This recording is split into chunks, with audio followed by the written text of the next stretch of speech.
Farmacologia da cocaína. Essa apresentação está dividida em 3 partes: propriedades farmacológicas, farmacocinética e farmacodinâmica. Vamos começar então pelas propriedades farmacológicas. A cocaína é um estimulante do sistema nervoso central e anestésico local, que produz euforia, taquicardia, hipertensão e perda do apetite. A cocaína é um alcaloide, um éster da família dos tropanos, da qual também fazem parte a atropina e a escopolamina. O termo alcaloide se refere a qualquer composto nitrogenado de origem vegetal. No caso da cocaína, esse princípio ativo é encontrado nas folhas do Erythroxylon coca, um arbusto que se desenvolve nas encostas dos altiplanos andinos. Cada folha de coca contém, em média, 0,5% do princípio ativo cocaína. Das folhas da coca, a cocaína refinada, ou pó, há 2 etapas intermediárias, nas quais se obtém a pasta de coca, ou pasta crua, e a pasta base, ou pasta lavada. Todas contêm altas concentrações de cocaína. 1.000 kg de folha são necessários para a produção de 3 kg de cocaína refinada. O crack pode ser obtido a partir de qualquer uma dessas 3 etapas. O produto final do refino, o cloridrato de cocaína, é um sal de aspecto branco e cristalino, gosto amargo, efeito anestésico local e um odor de éter. Esse sal é solúvel em água. Farmacocinética da cocaína. A farmacocinética se interessa pelo percurso da cocaína no organismo e as transformações que ela sofre durante esse trajeto. Didaticamente, ela pode ser dividida em absorção, metabolização e excreção. Por ser uma substância hidrossolúvel, a cocaína pode ser utilizada por qualquer via de administração. No nosso meio, a via intranasal ou cheirada é uma das mais comuns, ao lado, certamente, da via pulmonar pela qual é utilizado o crack. A via endovenosa já foi mais comum nos anos 70 e no início dos anos 80, e posteriormente, com a chegada da AIDS, caiu em desuso. A via oral é mais comum nos países andinos, onde se masca a folha ou se toma o chá de coca. Um aspecto de extrema importância da via de administração para o entendimento da dependência é que essa está diretamente relacionada ao risco de desenvolvimento dessa doença. Isso acontece porque a escolha da via de administração é capaz de interferir na prontidão dos efeitos, na intensidade dos mesmos e na duração destes. Desse modo, quanto mais rápido e imediato o início dos efeitos desejados, quanto mais forte a intensidade dos efeitos e quanto mais curta a duração dos mesmos, maior será o risco de dependência. Esse fenômeno é bem ilustrado nesse gráfico, que demonstra as variações de concentração da cocaína no sangue ao longo de 2 horas, considerando cada via de administração. Um conceito importante para o entendimento do processo de absorção da cocaína é o conceito de biodisponibilidade. Biodisponibilidade é a relação entre a quantidade de substância consumida e a quantidade de substância absorvida. Ou seja, quanto daquilo que é cheirado, fumado ou ingerido por via oral chega de fato à circulação sanguínea do usuário. A via pulmonar possui uma biodisponibilidade alta. 70% da cocaína consumida atinge a circulação. Já a via injetável dispensa o processo de absorção e 100% da cocaína consumida é colocada diretamente na circulação. Pelo gráfico, é possível notar que ambas as vias produzem picos de ação imediatos, cerca de 8 segundos para o crack e pouco menos de 20 segundos para a cocaína injetável. A biodisponibilidade permite um efeito de forte intensidade, mas a duração do mesmo é curta e, alguns minutos após, já começa a haver uma queda abrupta. A cocaína cheirada, utilizada pela via intranasal, tem uma biodisponibilidade baixa, porque o processo de absorção é lento e uma parte da cocaína já é metabolizada antes de ser absorvida. Isso faz com que o início dos efeitos se retarde um pouco, apesar de ser rápido. A intensidade é média, mas a duração é um pouco mais arrastada, podendo durar até 45 minutos, já que o processo de absorção não é imediato. A cocaína que se deposita nas mucosas vai sendo absorvida ao longo do tempo. A mesma coisa é válida para a cocaína utilizada por via oral, que também possui baixa biodisponibilidade, mas a absorção lenta e contínua é responsável pela longa duração dos seus efeitos.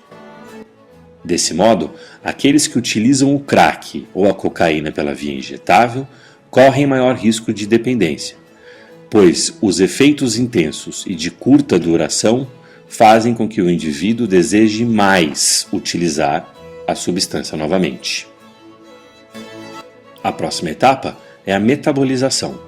A cocaína é metabolizada principalmente por enzimas presentes no fígado, mas que também podem ser encontradas em outros órgãos. O processo de metabolização da cocaína é denominado hidrólise. O principal metabólito da cocaína, aquele que é pesquisado nos testes para detecção dessa droga, é a benzoil-lecgonina. A benzoil-lecgonina é hidrolisada enzimaticamente no fígado, mas também em outros órgãos, como o cérebro e os pulmões. Uma pequena parte é hidrolisada espontaneamente ao longo de toda a extensão do organismo humano. O segundo metabólito mais encontrado é a metil-éster-ecgonina.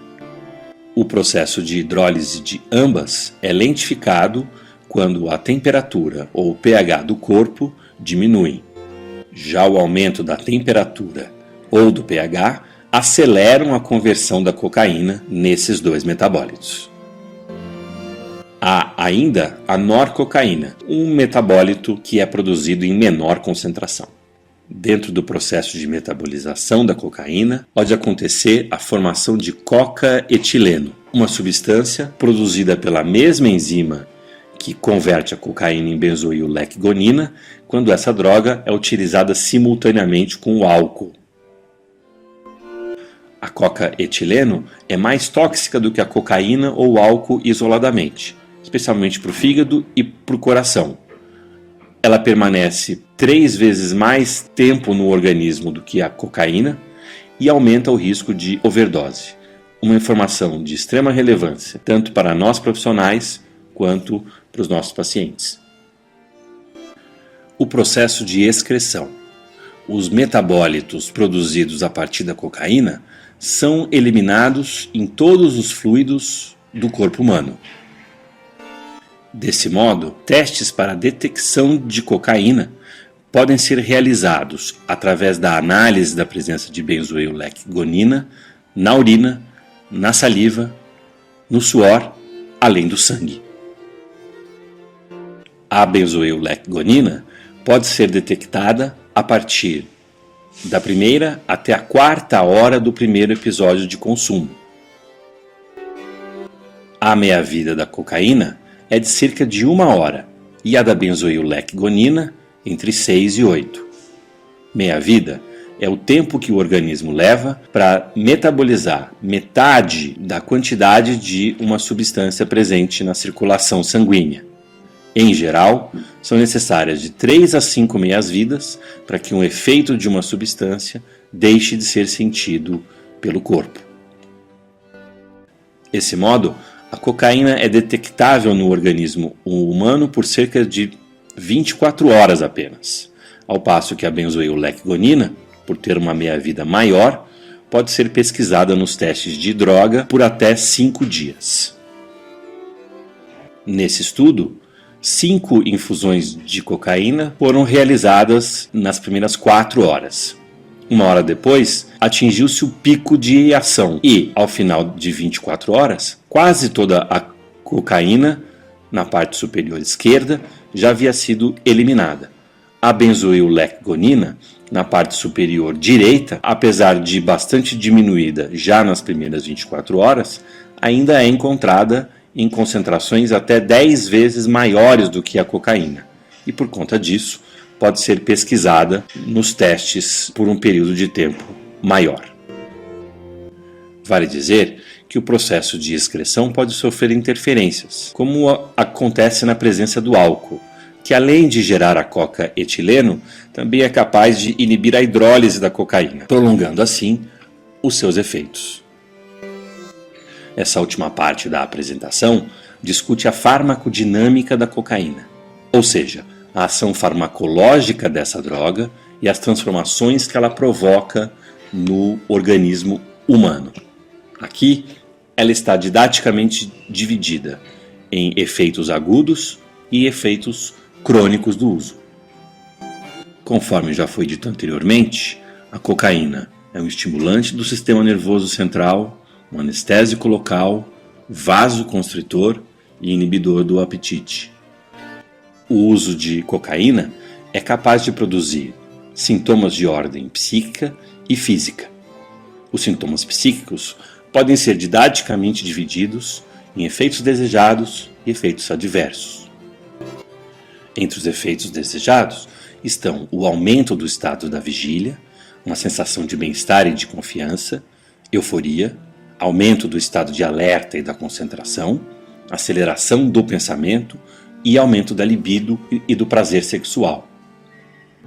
Já os efeitos adversos são marcados por disforia, fadiga, irritabilidade, aumento da impulsividade e fissura.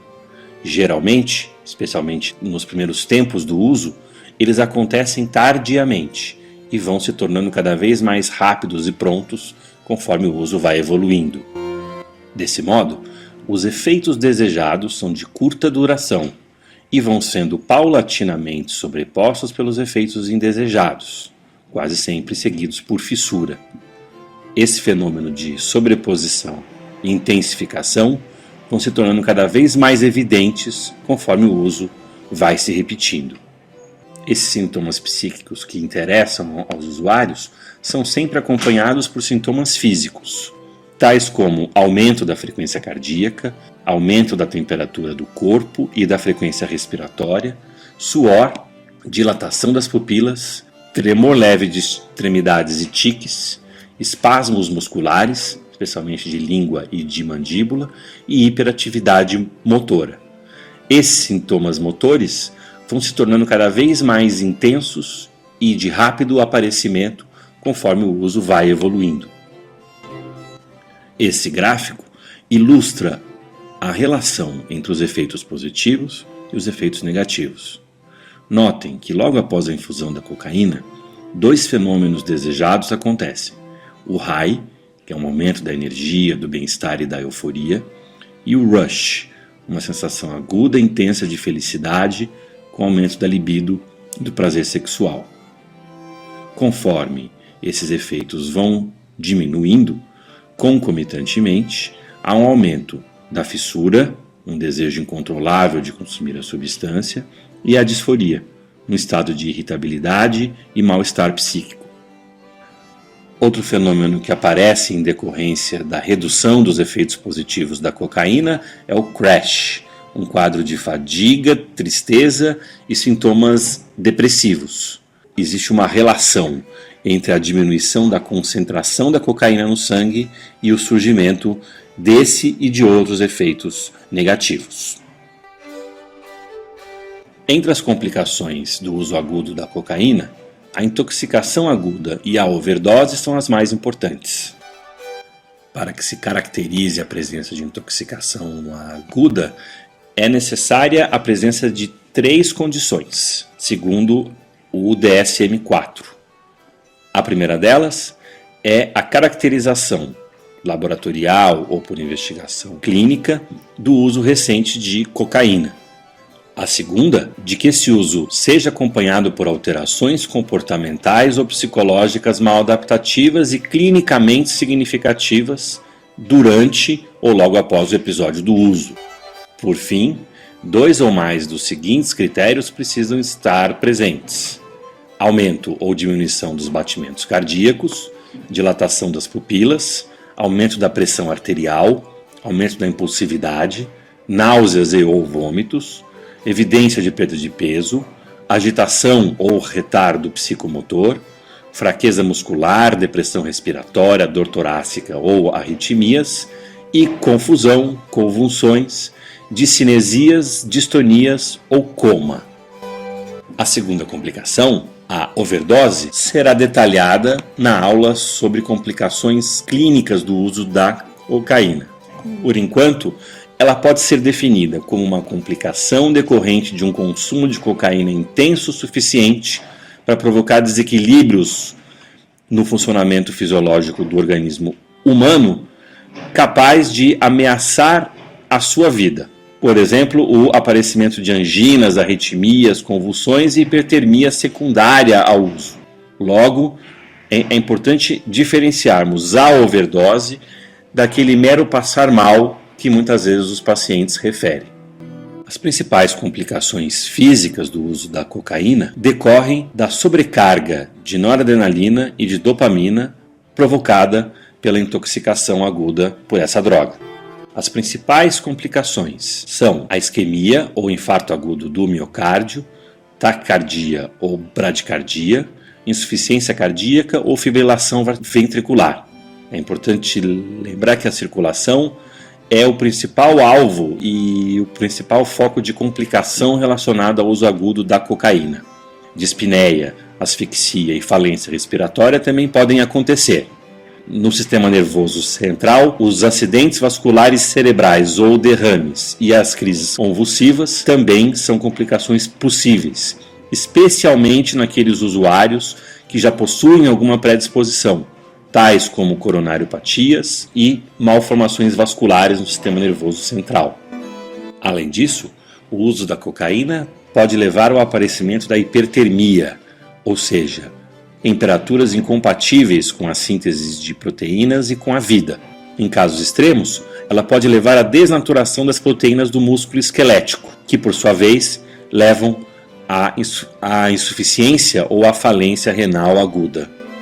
A cocaína é um agonista indireto do sistema monoaminérgico. O sistema monoaminérgico é composto pelo sistema de dopamina, serotonina e noradrenalina. Um agonista indireto age potencializando o efeito do neurotransmissor. A potencialização indireta do sistema de neurotransmissão pode acontecer de diversas maneiras. Veja alguns exemplos nesse slide.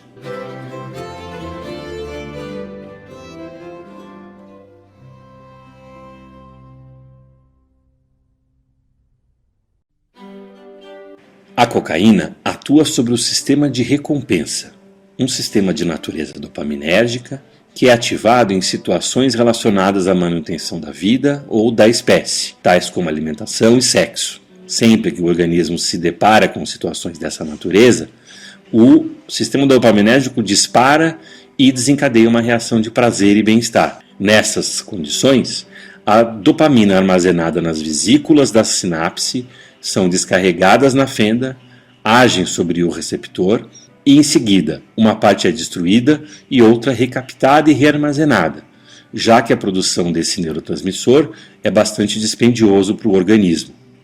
A cocaína bloqueia a recaptação da dopamina, fazendo com que esse neurotransmissor fique por mais tempo agindo sobre os receptores da sinapse, produzindo assim um efeito de euforia e de bem-estar muito mais intenso do que o fisiológico. A cocaína age da mesma forma tanto sobre o sistema serotoninérgico quanto sobre o sistema noradrenérgico, ou seja, bloqueando a recaptação de ambos os neurotransmissores. O bloqueio e o consequente aumento da noradrenalina na fenda sináptica leva ao surgimento dos sintomas autonômicos, marcados por aumento da frequência cardíaca e da frequência respiratória, tremores, dilatação das pupilas, inquietação e aumento do nível de atenção. Já o aumento da serotonina leva ao surgimento de sintomas como euforia, aumento da irritabilidade e da impulsividade. Um sintoma importante decorrente do aumento dos níveis de noradrenalina é o comportamento de lutar ou fugir, aquela situação onde o indivíduo fica em alerta e na iminência de tomada de decisão o tempo todo, o que deixa o mesmo vulnerável a atitudes impulsivas e precipitadas, como as que a gente observa na intoxicação aguda pela cocaína. Essa ilustração oferece um outro ponto de vista para os fenômenos descritos anteriormente, o neurônio pré-sináptico e o pós-sináptico, este último com os receptores, e o primeiro com a vesícula com dopamina e a bomba de recaptação, aquela que recupera a dopamina perdida. A cocaína bloqueia a recaptação da dopamina ao ocupar as proteínas transportadoras. Impossibilitada de ser retirada da sinapse por essa importante via de drenagem, a dopamina então fica mais tempo e age de forma mais intensa sobre os receptores. Essa intensidade é muito maior do que a observada nas situações usuais, como o aumento da atividade dopaminérgica em situações relacionadas à manutenção da vida e da espécie, tais como afeto, acolhimento, sexo e alimentação. O efeito do uso prolongado da cocaína será discutido em maior detalhe na aula sobre neurobiologia. Nesse momento, vale a caracterização de uma importante categoria para o entendimento da dependência dessa droga, que é o binge, um padrão de consumo intensivo e prolongado, no qual uma grande quantidade de cocaína é consumida num curto espaço de tempo. Boa parte dos usuários de cocaína consome a droga dessa forma, utilizando-a por um período prolongado na forma de binge e intercalando esse uso por alguns dias de abstinência. Não é incomum encontrarmos relatos de pacientes que se sentem muito melhores ou mais calmos ou mesmo decididos a nunca mais usar, logo em seguida a um episódio prolongado de uso.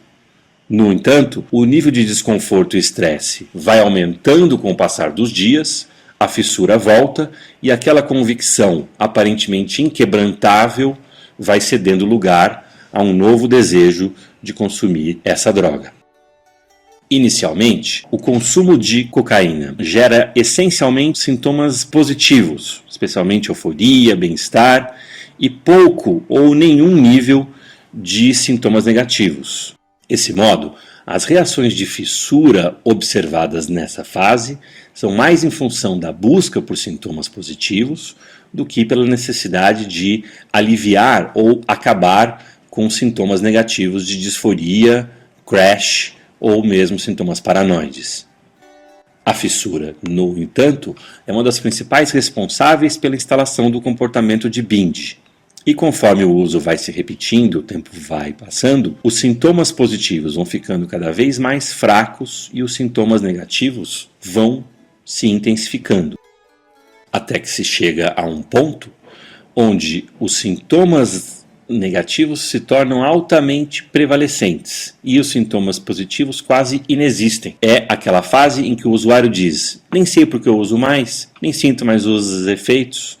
No entanto, o grande motor para que esse uso se perpetue é a necessidade de aliviar os sintomas negativos, o crash, a disforia e a noia que se instala após cada uso. O fenômeno por detrás dessas alterações é chamado de neuroadaptação. No caso da redução dos efeitos positivos, ele é chamado de tolerância, e no caso do aumento dos sintomas negativos, de sensibilização ou tolerância reversa. O kindling, um tipo especial de sensibilização, está relacionado não só com os sintomas de crash e disforia, mas igualmente com o surgimento dos sintomas paranoides que o usuário tanto refere. É muito comum ele dizer: no início era tudo bem, eu saía, conversava, batia papo. Posteriormente fui ficando mais preocupado, achando que as pessoas iam perceber que eu estava usando e, paulatinamente, fui ficando mais isolado e preferindo usar em casa, ainda assim ficando muito preocupado com a provável chegada de alguém. É esse, então, o modelo farmacológico da dependência química.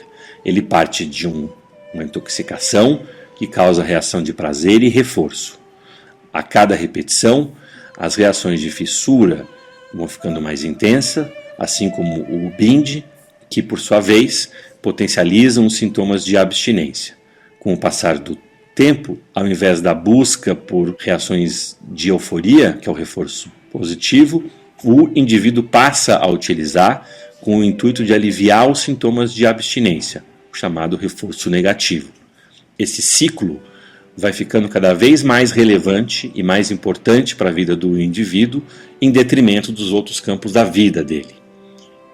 Esse modelo vai ser esmiuçado e detalhado na aula sobre neurobiologia.